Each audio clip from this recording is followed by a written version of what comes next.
তো হ্যালো বন্ধুরা, আজকে আমি তোমাদের সাথে হোমমেড স্যালাড রেসিপি শেয়ার করছি। তো দেখতে পাচ্ছ এখানে একটা বড় বোল নিয়ে নিচ্ছি, আর একটা এই যে ছোটো বাটির মাপ করে প্রথমে নিলাম ভাতের চাল এক বাটির মতো, আর এই গোবিন্দভোগ চাল এক বাটি নিয়ে নিচ্ছি। এই ছোটো বাটির মাপ করে পুরোটা নেব। এই যে দেখতে পাচ্ছ নিয়ে নিলাম।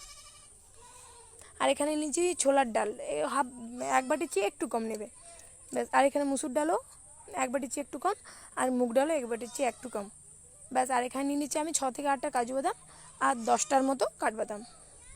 তো এই দেখতে পাচ্ছ এটা ভালো করে ধুয়ে নিতে হবে। তো আমাকে অনেকেই বলেছিল যে হোমমেড স্যালাড কীভাবে বানাও, তো তোমরা রেসিপিটা ফলো করো, স্কিপ না করে পুরোটা দেখো, আশা করি বুঝতে পারবে। তো দেখতে পাচ্ছ এখানে পিকু দুষ্টুমি আবার। তো এখানে আমি এই যে দেখতে পাচ্ছি 4-5 বার ভালো করে ধুয়ে নিচ্ছি। তো 4-5 বার ভালো করে ধুয়ে নিচ্ছি। তো এই যে 4-5 বার আমার ভালো করে ধোয়া হয়ে গেছে। তো এটা আমি ছাদে রোদে দিয়ে দেবো, একটা থালার মধ্যে ঢেলে কিছুক্ষণের জন্য রোদে রেখে দেবো। তো এই যে ছাদে রোদে রেখে দিলাম।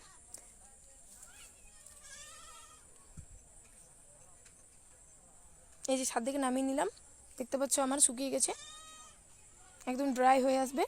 তো এরপর আমি গ্যাসের ফ্লেম অন করে আমি এটা একটু কিছুক্ষণের জন্য ভেজে নেব। একদম মিডিয়াম আছে ভাজবে, খুব হাই ফ্লেমে ভাজা যাবে না, আর খুব বেশিও ভাজা যাবে না। তো এই যে আমি মিডিয়াম আছে একটু টাইম নিয়ে একটু ভেজে নেব।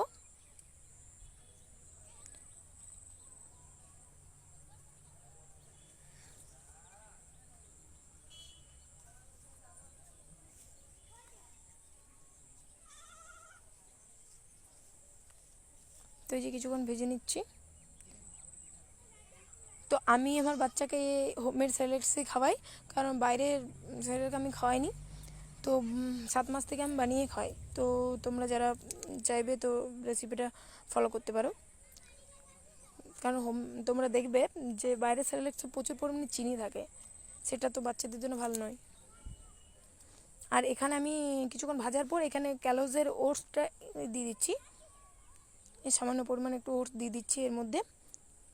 এটা তোমরা পরে দেওয়ার চেষ্টা করবে, খুব একটা হালকা হালকা পুড়ে যায় অনেক সময়, তো কিছুক্ষণ ভাজার পরই দেবে। আর ওটসটা স্কিপও করতে পারো, নর্মালি ওই চাল ডাল কাঠবাদাম দিয়ে করতে পারো। তো এই যে আমার রোস্ট করা হয়ে গেছে দেখতে পাচ্ছ। তো এখানে আমি মিক্সিং জার, ছোটো একটা মিক্সিং জার নিয়ে নিচ্ছি। তো এটার মধ্যে আমি ব্লেন্ড করে নেব।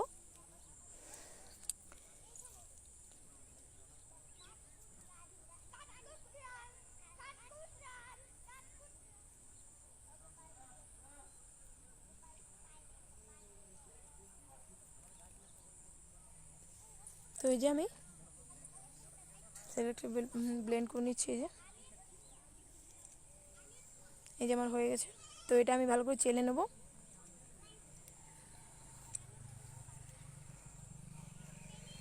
এই যে দেখতে পাচ্ছ আমি ভালো করে চেলে নিচ্ছি।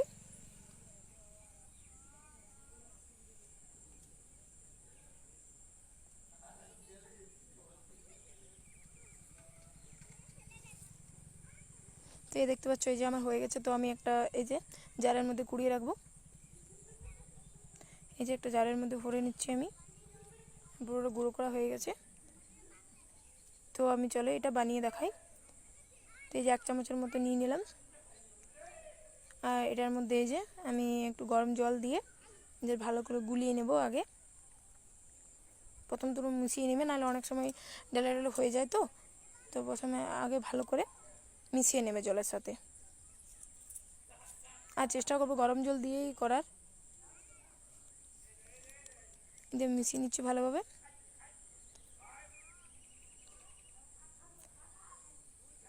তারপরে এই যে আমি গ্যাসের ফ্লেম অন করে এটাও মিডিয়াম আছে হালকা হালকা করে জাস্ট নাড়িয়ে করতে হবে, খুব হাই ফ্লেমে করলে লেগে যাবে। তো মিডিয়াম আছে আমি কিছুক্ষণ জাল করে নিচ্ছি।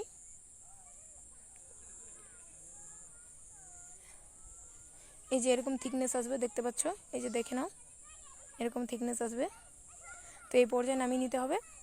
তো এখানে আমি ফর্মুলা মিল্ক দিয়ে দিলাম এর মধ্যে, আর আমি এর মধ্যে কোনো রকম চিনি দিই না। তো তোমরা চাইলে তাল মিছরি বা দিতেও পারো। তো আমার বাচ্চা এরকমই খেয়ে নেই, তো আমি কোনো রকম চিনি দিইনি। ব্যাস এটা আমি রেডি হয়ে গেল। এই যে একটা বাটির মধ্যে ঢেলে নিচ্ছি। তো আমি এটা পিকুকে খাবো। তো তোমাদের রেসিপিটা ভালো লাগলে আর কাজে আসলে লাইক কমেন্ট শেয়ার করবে। তো এটা খুব হেলদি, বাচ্চাদের ওজন বৃদ্ধি করবে, ডেভেলপমেন্টের জন্য খুব ভালো। তো চলো আজকের এই পর্যন্তই, টাটা, নেক্সট ভিডিওতে দেখা হবে।